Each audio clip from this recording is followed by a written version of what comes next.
I woke up on a Saturday morning in June to the sound of concrete trucks rumbling down my quiet suburban street in Aurora, Colorado, and immediately knew something was very wrong. My first thought was that one of the neighbors was finally fixing their driveway, but as I stumbled to the kitchen window with my coffee mug in hand, I realized the trucks were parked directly in front of my house.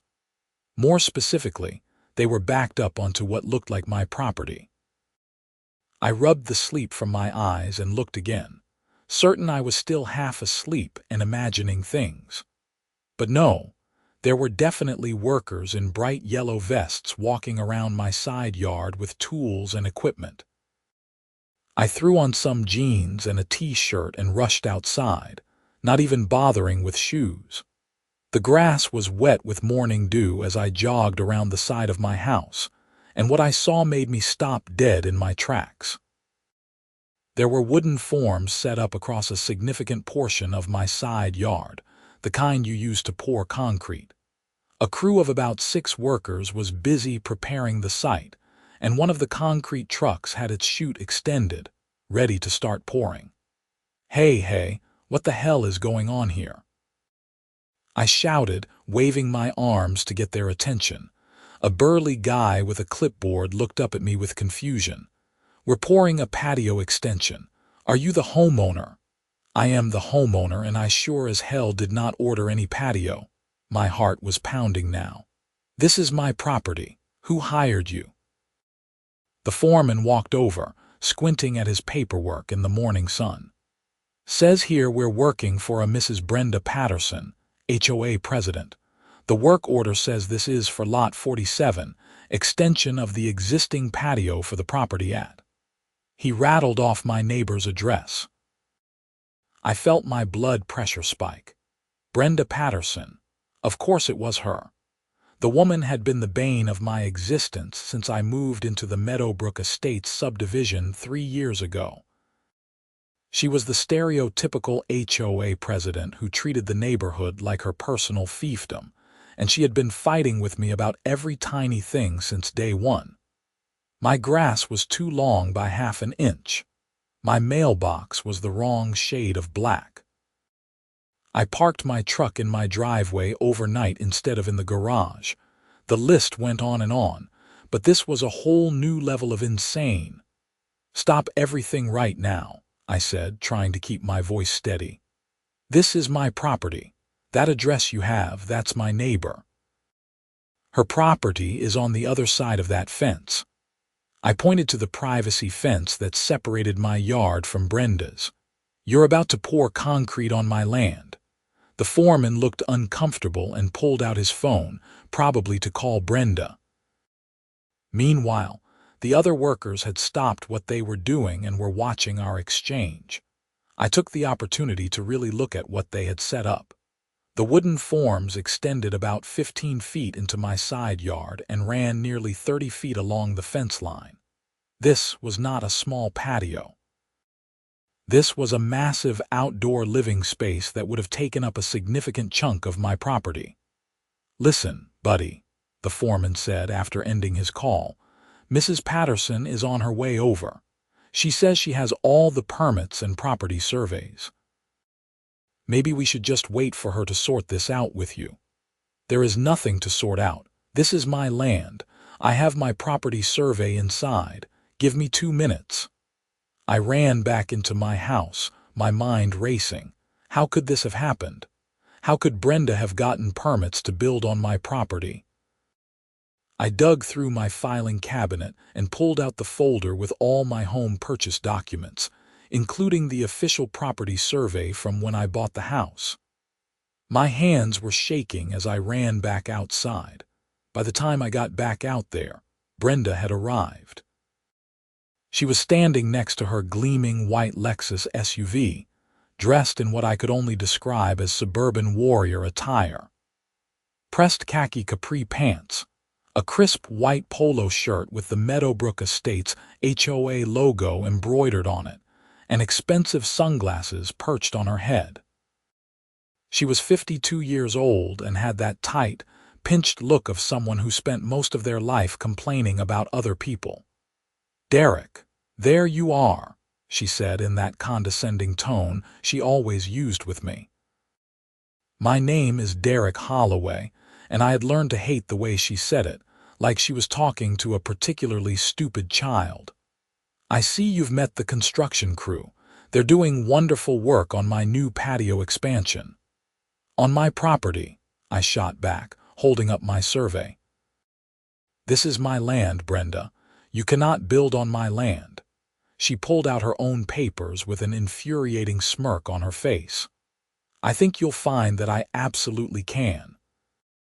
I had a new survey done last month, and it clearly shows that this area," she gestured to where the forms were set up, "is actually part of my lot. The original property lines were incorrectly marked." I stared at her in disbelief. "That is complete nonsense. I have the official survey from 3 years ago right here.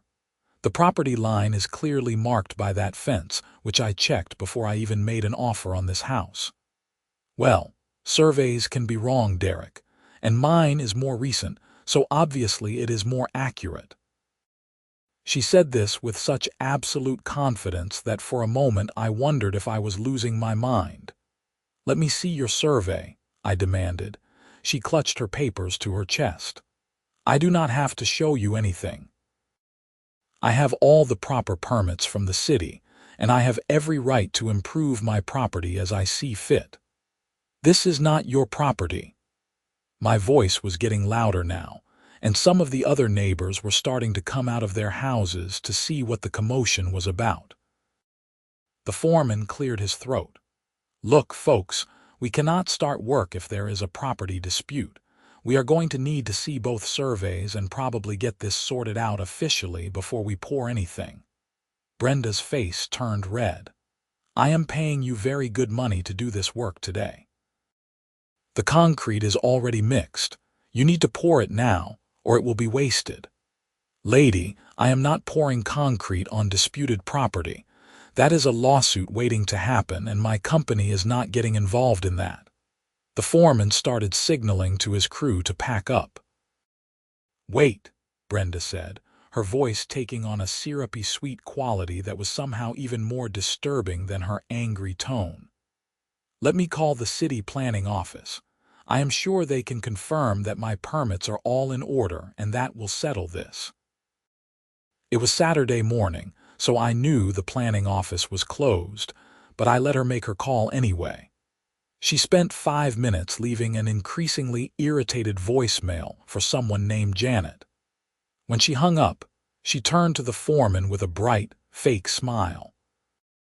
"Since the planning office will confirm everything on Monday, why do we not just go ahead and pour the patio today? I will take full responsibility if there are any issues." The foreman shook his head. "Not happening. Pack it up, guys." Brenda's mask slipped completely. "This is unacceptable. I have waited months for this appointment. The concrete will be ruined. You will be hearing from my lawyer. You do what you need to do, madam. We will be happy to come back once the property line is officially confirmed." The foreman and his crew started breaking down the forms and packing up their equipment. I should have felt relieved, but I knew this was not over. Brenda stood there fuming, glaring at me like I had personally ruined her life. Once the concrete trucks had driven away and the construction crew had left, she turned to me with pure venom in her eyes. "You are going to regret this, Derek. I am the HOA president, and I have the authority to make your life very difficult. You have been in violation of numerous HOA regulations since you moved in, and I have been lenient. That leniency is over. Bring it on, Brenda, but you are not building on my property." I turned and walked back into my house, trying to ignore the way my hands were still shaking. The rest of the weekend was tense. I spent Saturday afternoon calling every property surveyor in the Aurora area, trying to find someone who could come out on short notice to confirm my property lines. Most were booked out for weeks, but I finally found a guy named Tom who agreed to come by on Monday afternoon for an emergency fee. It was going to cost me $800, but it would be worth it to have official confirmation that I was right. On Sunday, I got my first HOA violation notice.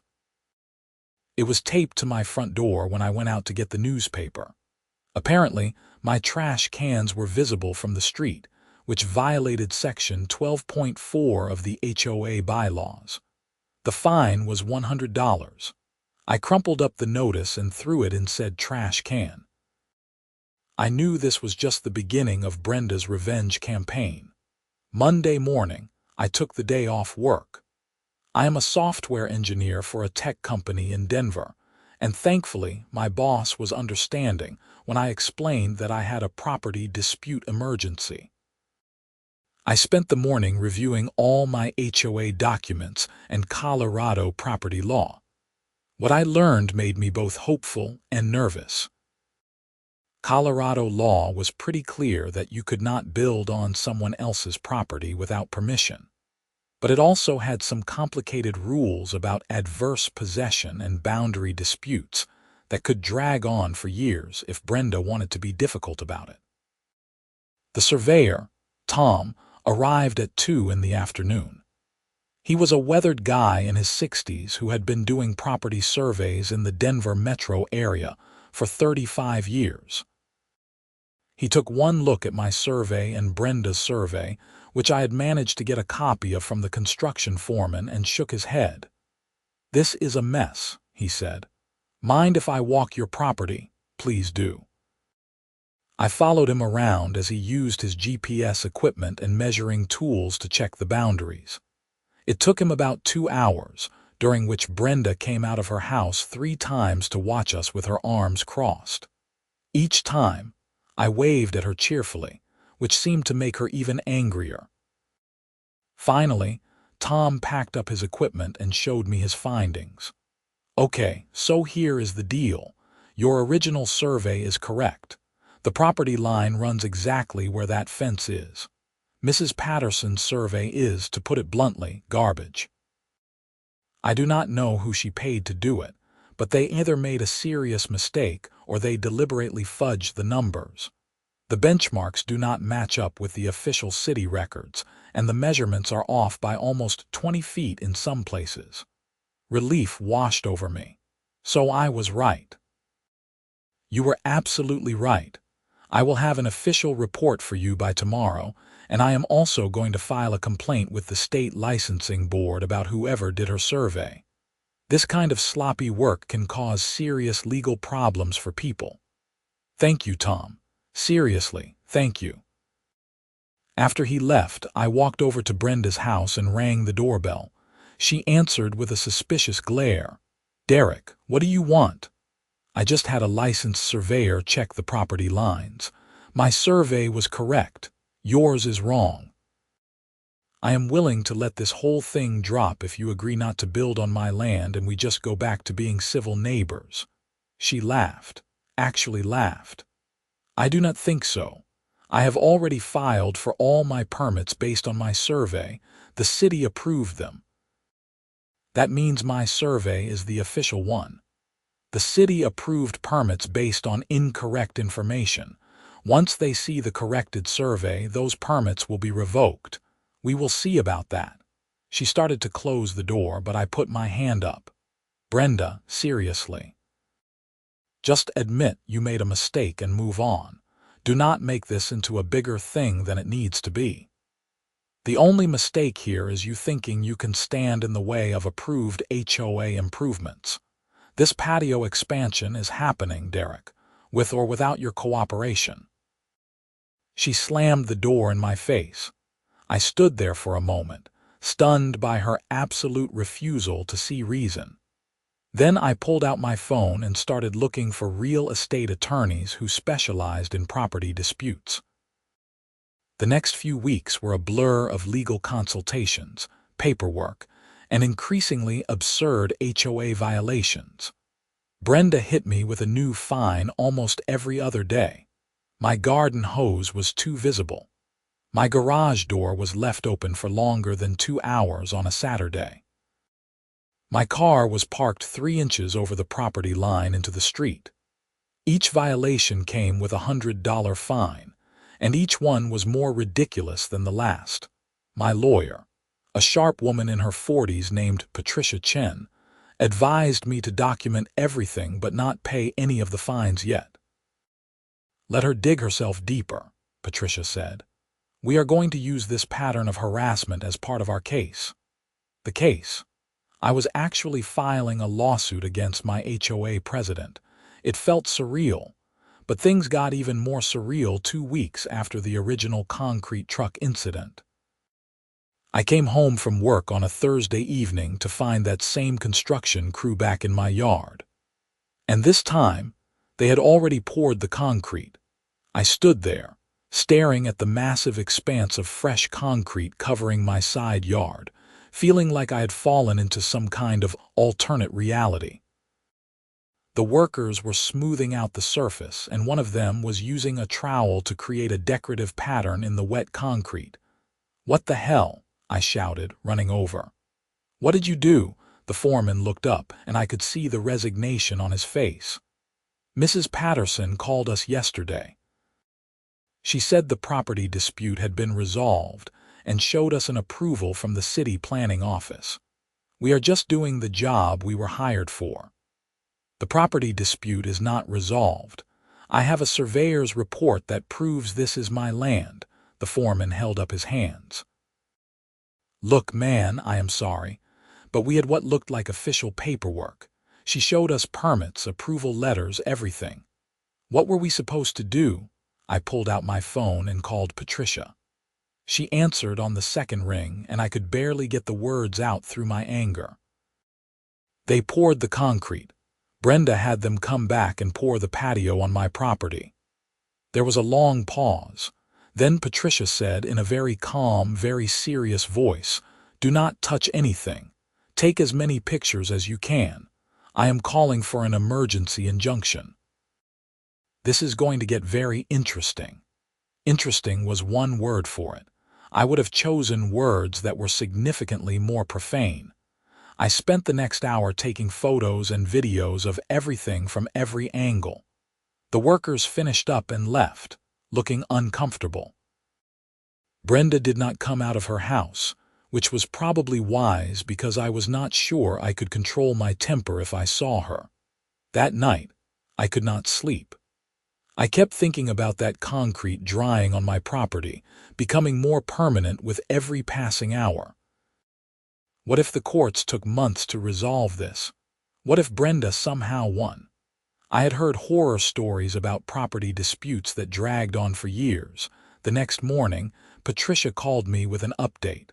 I filed for an emergency hearing. We got lucky there was a cancellation, so we are on the docket for Monday morning. Judge Linda Martinez is hearing the case. She has a reputation for not tolerating nonsense, which is good for us. What do I need to do? Bring all your documentation. The original survey, the new survey, photos of the concrete, any communications you have had with Brenda about this. And Derek, prepare yourself. This is going to be unpleasant. Monday morning arrived, and I found myself sitting in a courtroom in the Arapahoe County Courthouse, wearing the most professional outfit I owned and trying not to throw up from nerves. Brenda sat on the other side of the courtroom with her lawyer, a slick-looking guy in an expensive suit. She looked supremely confident, which made me even more nervous. Judge Martinez entered, and we all stood. She was a woman in her early 60s with steel gray hair and an expression that suggested she had seen every trick in the book and was not impressed by any of them. This is an emergency hearing regarding a property dispute between Derek Holloway and Brenda Patterson in her capacity as president of the Meadowbrook Estates, HOA. Mr. Holloway is requesting an immediate injunction and remediation. Let us get started. Miss Chen, you may proceed. Patricia stood and presented our case clearly and methodically.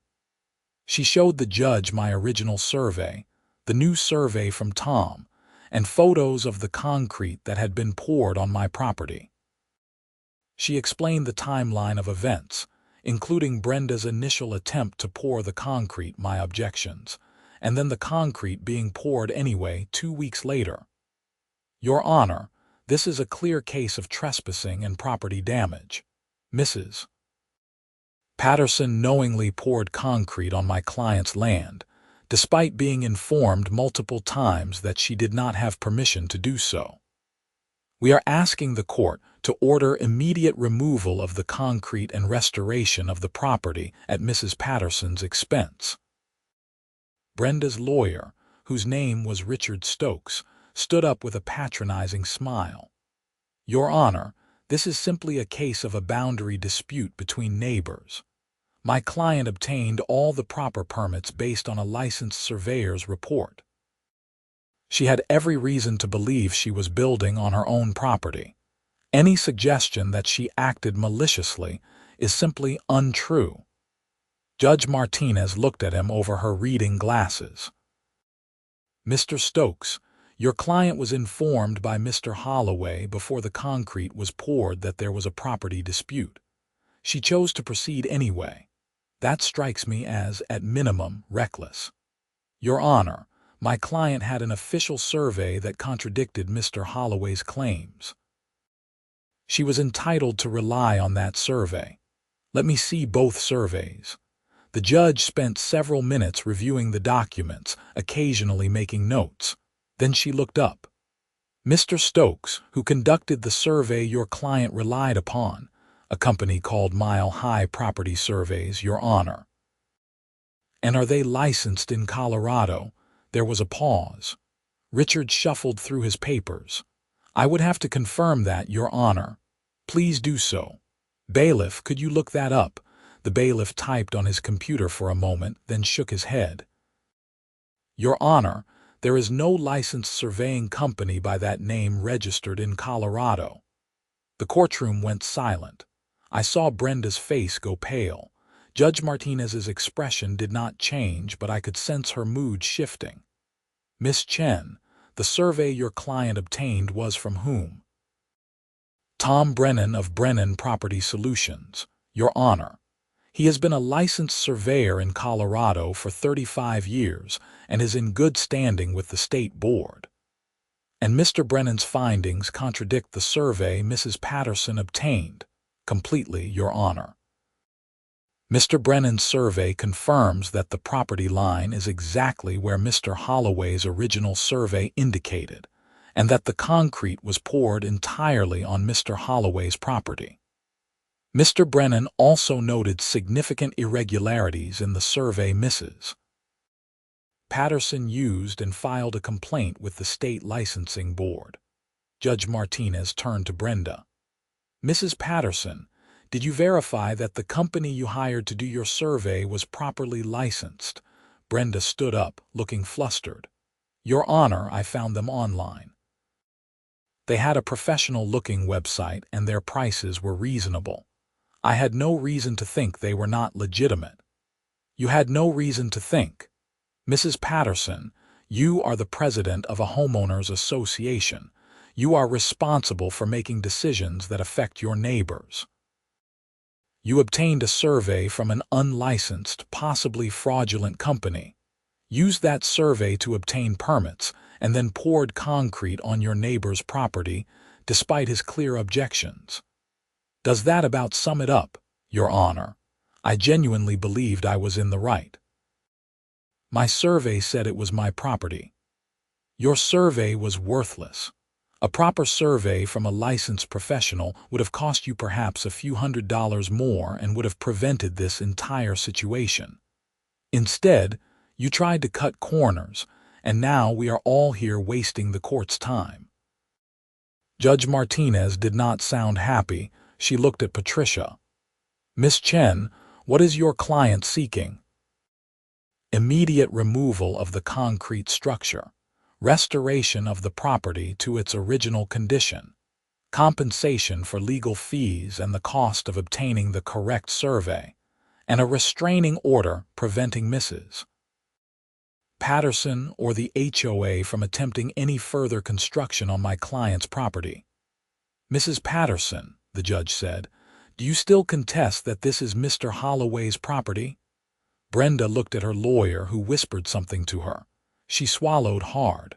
No, Your Honor. If the license survey says it is his property, then I accept that. Good. That is the first sensible thing anyone on your side has said today. Here is my ruling. Mrs. Patterson, you will arrange for the immediate removal of the concrete patio from Mr. Holloway's property. This work will be completed at your expense within 30 days. The property will be restored to its original condition, including replacement of any grass or landscaping that was damaged. You will also reimburse Mr. Holloway for his legal fees and surveying costs. I am also ordering that you personally oversee the removal of the concrete, and by oversee, I mean you will be present for the entire process. Brenda started to object, but Judge Martinez held up her hand. I am not finished. Furthermore, I am granting the restraining order. You, Mrs. Patterson, and the Meadowbrook Estates, HOA, are prohibited from any construction activity on Mr. Holloway's property. You are also prohibited from issuing any further HOA violations to Mr. Holloway for a period of 1 year, unless those violations are first reviewed and approved by an independent third party. This court has seen the pattern of harassment through frivolous fines, and it ends now. I could not believe what I was hearing. This was better than I had hoped for. But Your Honor, Richard said, standing up again, requiring Mrs. Patterson to personally oversee the concrete removal is excessive. Mr. Stokes, your client poured concrete on someone else's property. She's going to watch every piece of that concrete get jackhammered up and hauled away. Maybe it will teach her to be more careful in the future. This hearing is concluded. The gavel came down, and I felt like I could finally breathe again. Patricia turned to me with a satisfied smile. That went well. That went better than well. That was incredible. On the other side of the courtroom, Brenda was arguing with Richard in heated whispers. I could see her gesturing angrily, and I did not need to hear the words to know she was furious. Good. Maybe she would finally learn that she could not just do whatever she wanted. Over the next 2 weeks, Brenda made several attempts to delay the concrete removal. She filed motions claiming hardship, arguing that the cost was too high, even suggesting that I should just accept the patio and she would pay me for the land. Patricia shot down every single attempt, and Judge Martinez was clearly losing patience with the delays. Finally, 26 days after the court order, a demolition crew arrived at my house. I had taken the day off work specifically to watch this happen. And true to the judge's order, Brenda was there too, standing in my driveway with her arms crossed and a scowl on her face. The crew chief, a friendly guy named Marcus, walked over to me. Mr. Holloway, we are here to remove the concrete structure and restore your yard. This is going to be loud and messy, just so you know. I do not mind at all. Thank you for doing this. The sound of jackhammers starting up was the most beautiful thing I had heard in weeks. I stood on my porch with a cup of coffee, watching as the crew systematically broke up the concrete patio. Each chunk that they pried up and tossed into the dumpster truck felt like justice being served. Brenda stood there for the first hour, looking more and more miserable. The day was hot, probably close to 90 degrees, and she had not thought to bring water or a chair. I considered offering her something but decided against it. She had made this bed, and now she was literally standing in it. By lunchtime, about half the concrete was gone. The jackhammering had drawn a small crowd of neighbors, many of whom I had never really talked to before.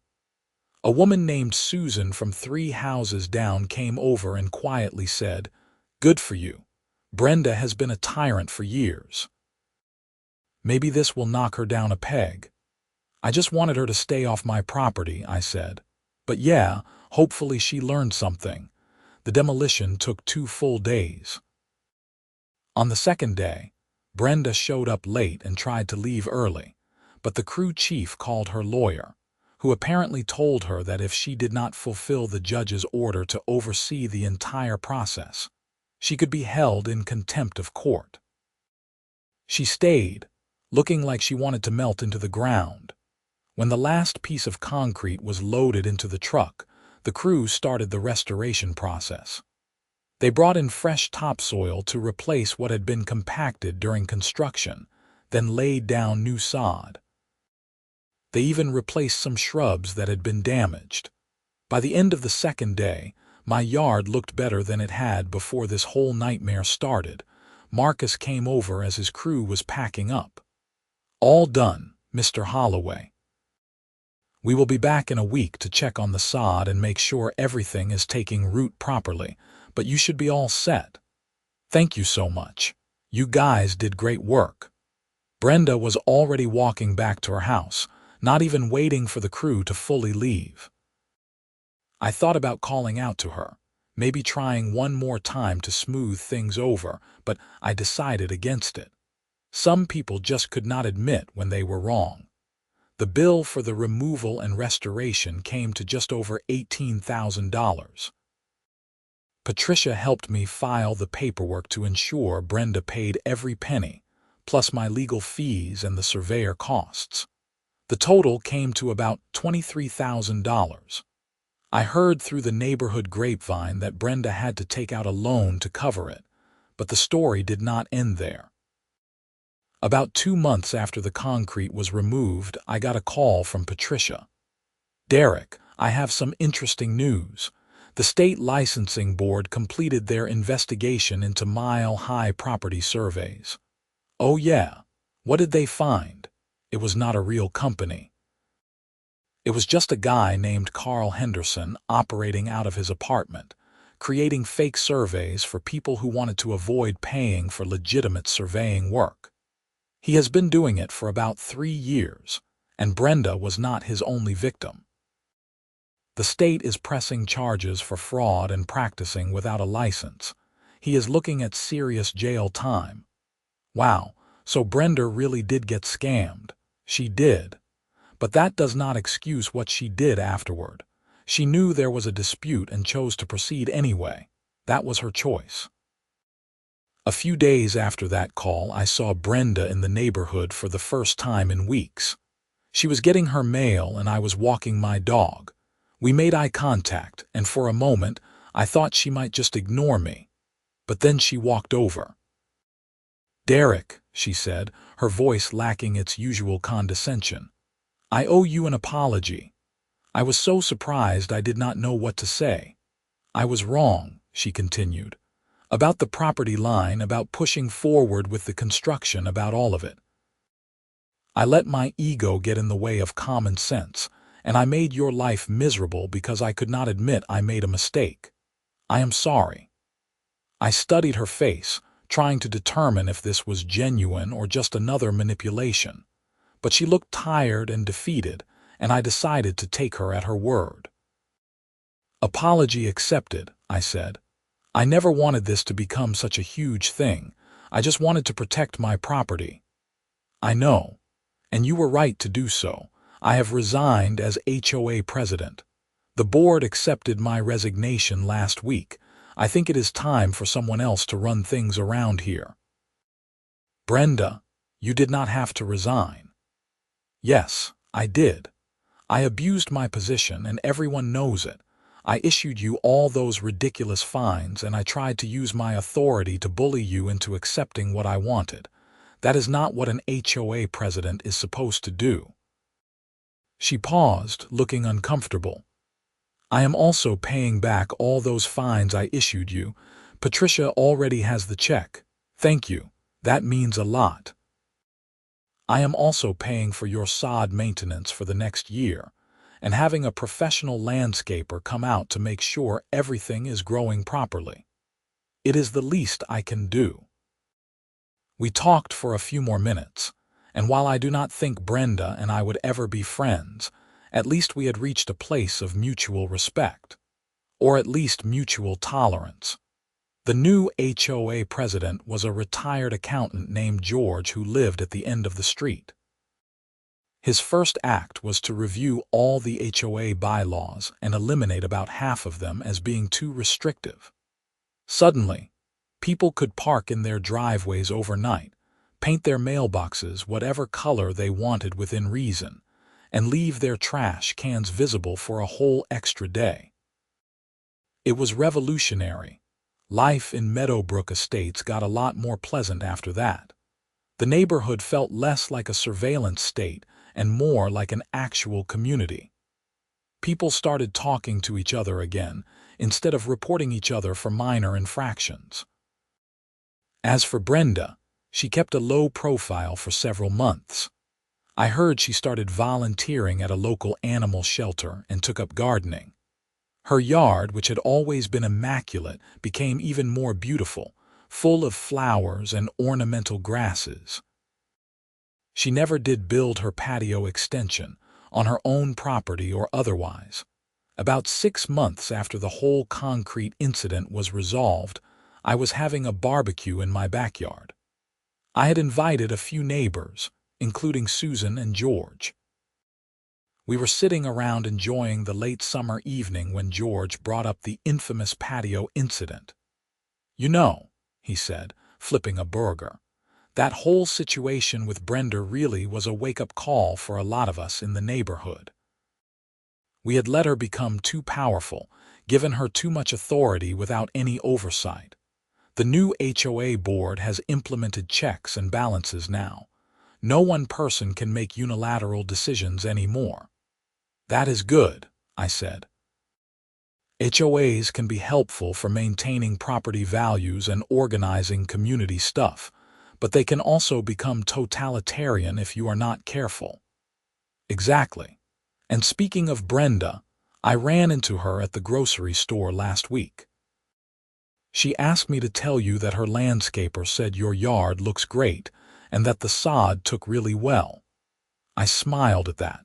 It was a weirdly Brenda way of extending an olive branch. "Tell her I said thanks if you see her again."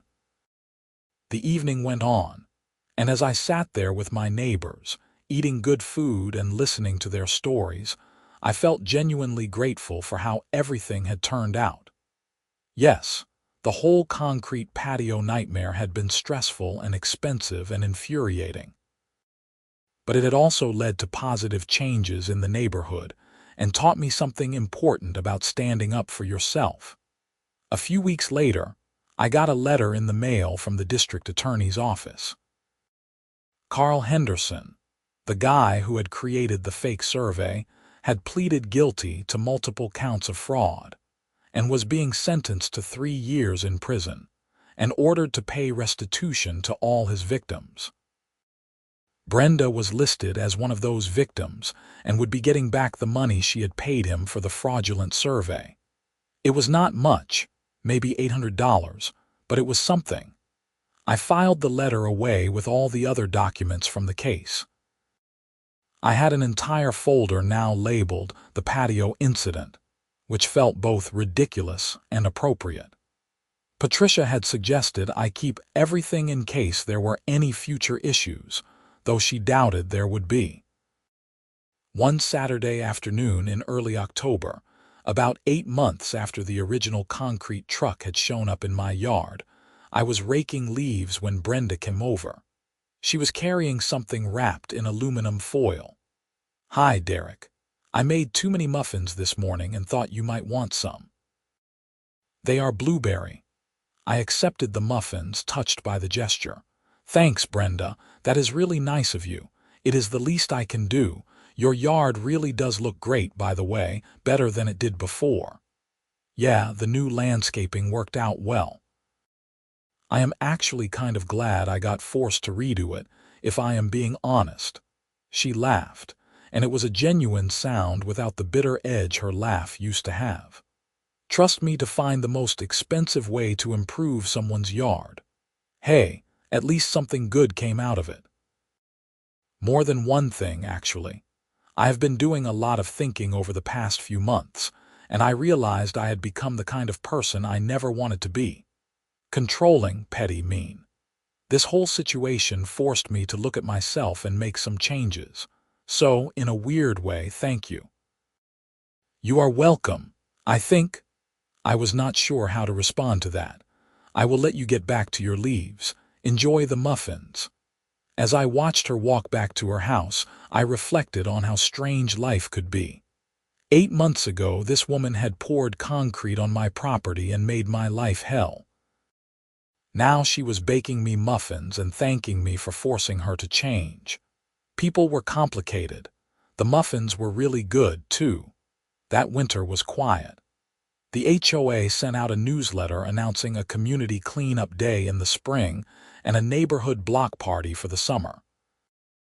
There were no threats of fines, no angry letters, no emergency meetings about someone's slightly overgrown hedge. It was peaceful in a way that suburban life should be, but often is not. I ran into Patricia at a coffee shop in Denver one morning in January. She was meeting with another client, but she took a moment to chat with me. "How are things in Meadowbrook Estates?" she asked. "Good. Really good, actually. The new HOA president is reasonable, Brenda has mellowed out, and I have not had a single property dispute since the patio thing." "That is great to hear. You know, I have been practicing real estate law for 15 years, and your case was one of the most satisfying resolutions I have ever had. Not because we destroyed Brenda, but because it actually led to positive change. That does not happen as often as you would think. I am just glad it is over and everyone survived. Me too. Take care, Derek, and call me if you ever need anything." As winter turned to spring, the neighborhood came alive again. The community cleanup day was a success, with dozens of residents coming out to pick up litter, plant flowers in the common areas, and repaint the entrance sign. Brenda was there, working harder than almost anyone else. She had brought several flats of petunias from her own garden and was planting them along the sidewalk. I worked near her for a while, picking up trash and pulling weeds. We did not talk much, but it was a comfortable silence. At one point, a new resident who had just moved in asked Brenda about the HOA rules, and I listened carefully to her response. "The rules are in the packet the HOA board will give you," Brenda said, "but honestly, most of them are just about being a good neighbor. Keep your yard reasonably maintained. Do not blast music at 3 in the morning, that sort of thing. We are not as strict as some HOAs. We learned that being too rigid does not actually make anyone happier." I caught her eye and nodded approvingly. She gave me a small smile in return. The summer block party was held in late June, almost exactly a year after the concrete truck incident. The HOA had rented a bounce house for kids, and someone had set up a dunk tank. George was taking donations for the local food bank, and there were grills everywhere, with neighbors sharing their favorite recipes.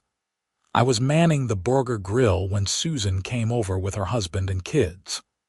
"This is so much better than last year's block party," she said. "Remember how Brenda had everyone's tables measured to make sure they were the exact right distance apart, and she yelled at me because my potato salad was in the wrong color bowl?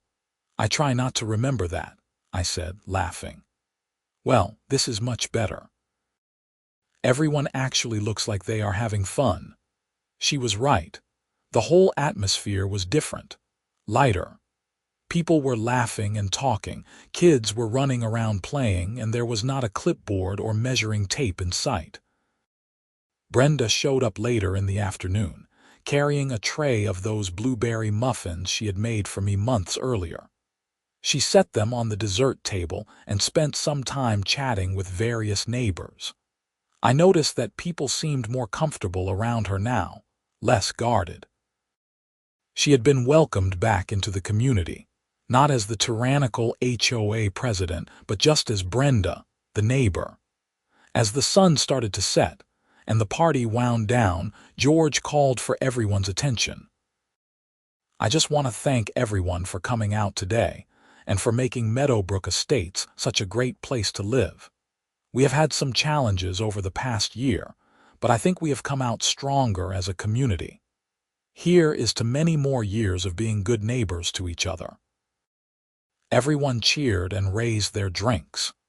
I looked around at all the faces, familiar and new, and felt genuinely happy to be part of this neighborhood.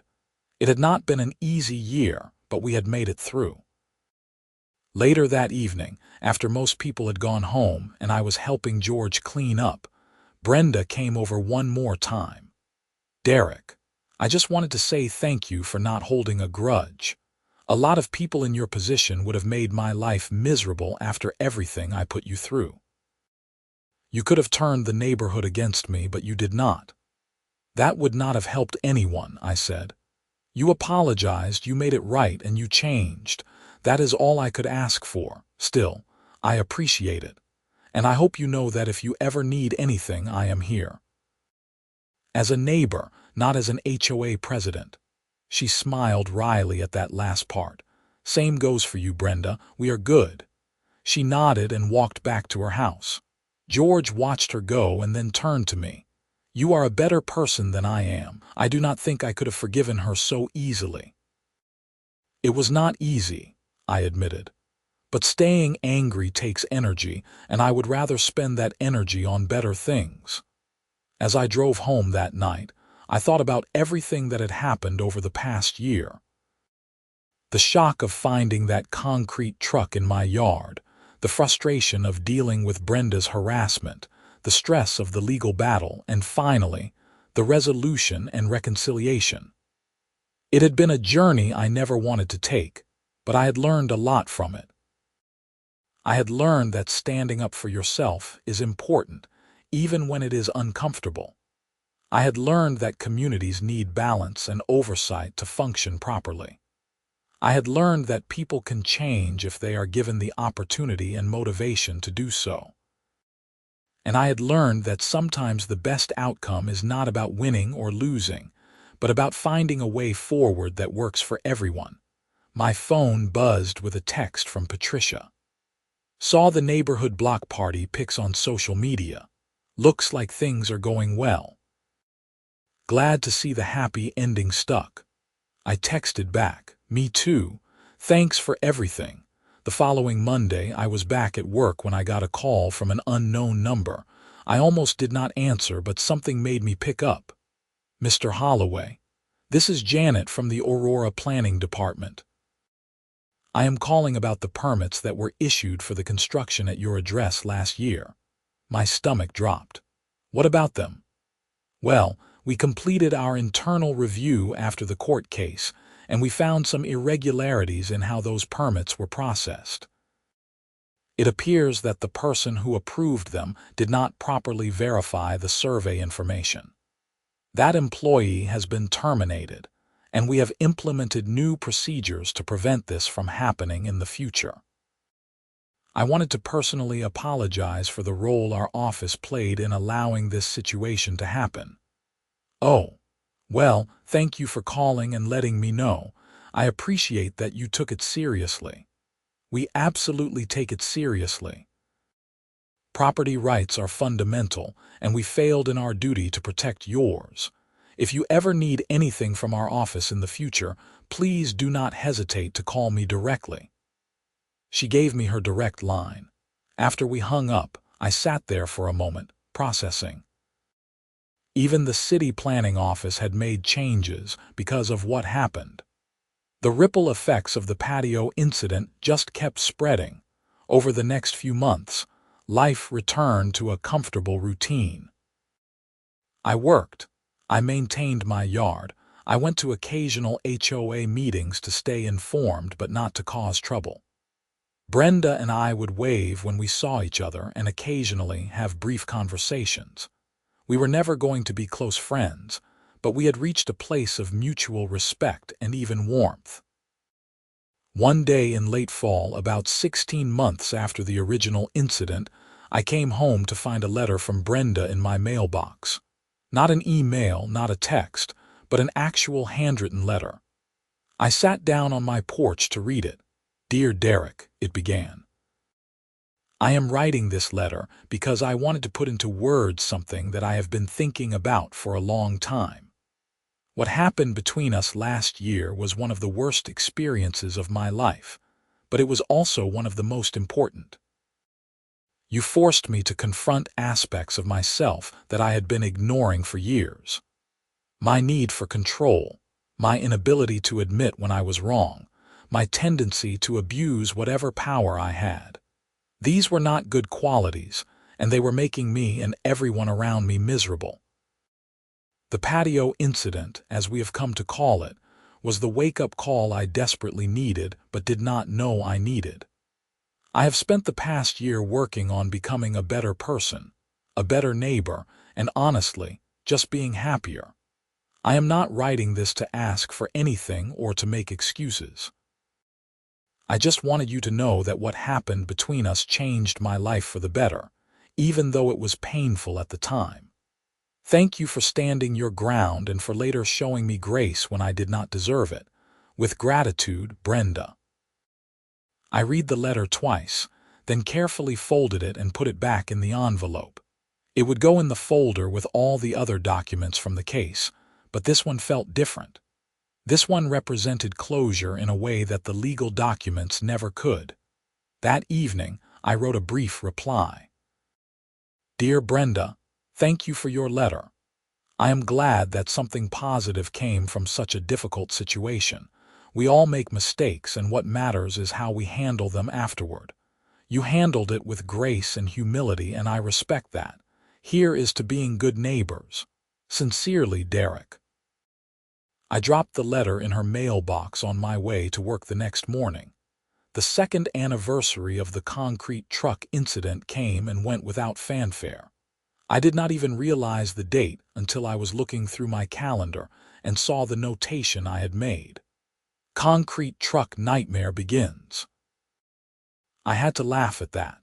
Susan invited me and several other neighbors over for a barbecue that weekend, and I ended up sitting next to Brenda for part of the evening. We talked about ordinary things: the upcoming election for the HOA board, the new family moving in down the street, the best places to buy firewood for the winter. It was pleasant and unremarkable, which was exactly what a conversation between neighbors should be. At one point, someone new to the neighborhood asked how long Brenda had lived in Meadowbrook Estates. 23 years, she said. "I have seen a lot of changes over the years, some good and some not so good." "What was the biggest change?" the new neighbor asked innocently. Brenda glanced at me with a wry smile. "Learning that being a good neighbor is more important than being a perfect neighbor. That was a hard lesson, but it was worth it." The new neighbor looked confused, but several of us who knew the full story nodded in understanding. As I left the barbecue that night, I thought about how the whole patio incident had become part of the neighborhood's shared history. It was the story that people told to illustrate how much things had changed, how much better the HOA had become, how even the most difficult conflicts could be resolved with patience and good faith. My property looked great. The sod had matured into thick, healthy grass. The shrubs that had been planted as replacements had grown and flourished. If you did not know the history, you would never guess that there had once been a massive concrete patio illegally poured on that spot. But I knew. Every time I looked at that section of my yard, I remembered the shock of seeing those concrete trucks, the anger of having my property violated, the stress of the legal battle, and the satisfaction of the judge's ruling. I also remembered Brenda's apology, her resignation, her genuine efforts to change, and eventually her friendship, or at least the cordial neighborly relationship we had built. It was a reminder that conflicts, no matter how serious, did not have to define relationships forever. People could change, communities could heal, And sometimes, the worst situations could lead to the best outcomes. 2 years and 3 months after the incident, George announced he was stepping down as HOA president due to health issues. The board held an election for his replacement, and to everyone's surprise, Brenda put her name forward. "I know what you are all thinking," she said at the nomination meeting. "But I have learned a lot over the past 2 years. I am not the same person I was when I resigned. I want to serve this community again, but this time with humility and accountability. I understand if you do not want to vote for me, and I will respect whatever decision you all make." There was a long, uncomfortable silence. Then Susan stood up. "I will be honest. 2 years ago, I would have fought tooth and nail to keep you from being president again. But I have seen how you have changed. You work harder than anyone at community events. You are always the first to help a neighbor in need, and you have genuinely become a better person. You have my vote." Others chimed in with similar sentiments. When it came time to vote, Brenda won by a comfortable margin. She teared up when the results were announced. After the meeting, she came over to me. "I need to know if you are okay with this. If you are not comfortable with me being president again, I will step down right now." I thought about it for a moment, then shook my head. "I am okay with it. You have proven yourself, Brenda. Just remember the lessons you learned." "Every single day," she promised, and she kept that promise. Brenda's second term as HOA president was nothing like her first. She ran meetings democratically, sought input from residents before making decisions, and focused on building community rather than enforcing rules. The neighborhood flourished under her leadership. 3 years after the patio incident, I decided to sell my house. It was not because of any lingering issues with the neighborhood. In fact, it was the opposite. I had gotten a job offer in Seattle that was too good to pass up, and while I was sad to leave Meadowbrook Estates, I was excited about the new opportunity. When I put my house on the market, it sold in 3 days for well over asking price. The buyers were a young couple with a toddler, and they were thrilled about the neighborhood. During the inspection, they asked about the side yard because the grass there looked newer than the rest of the lawn. I gave them the shortened version of the patio story, leaving out the most dramatic details. They laughed and said it sounded like something out of a movie. I assured them that current HOA president was nothing like the villain of that story. On my last day in the neighborhood, several people came by to say goodbye. Susan brought cookies. George stopped by with a card signed by dozens of neighbors, and Brenda came by with a small gift, a framed photo of the neighborhood taken at that summer block party. "To remember us by," she said. "And to remember that good can come from even the worst situations." "I will never forget that," I said. "Or this place. Thank you, Brenda, for everything, including the patio incident," she laughed. "Only you would thank me for that. It made for a great story, if nothing else." As I drove away from Meadowbrook Estates for the last time, I looked in my rearview mirror at the houses and lawns and people who had been part of my life for 3 years. It had been a wild ride, from the shock of finding concrete being poured on my property to the courtroom drama to the eventual reconciliation and healing. The patio incident had taught me more about human nature, conflict resolution, and forgiveness than any book or class ever could. And somewhere in my packed belongings, in a folder carefully labeled "The Patio Incident," was the complete documentation of one of the strangest property disputes in Aurora, Colorado history. The surveys, the court orders, the photographs of concrete being jackhammered up, and 2 handwritten letters that represented the real resolution. It was a story I would tell many times in the years to come, usually to people who were dealing with their own HOA nightmares. And the lesson was always the same. Stand up for yourself, document everything, hire a good lawyer, and remember that even the worst conflicts can eventually lead to positive change if people are willing to do the hard work of making things right.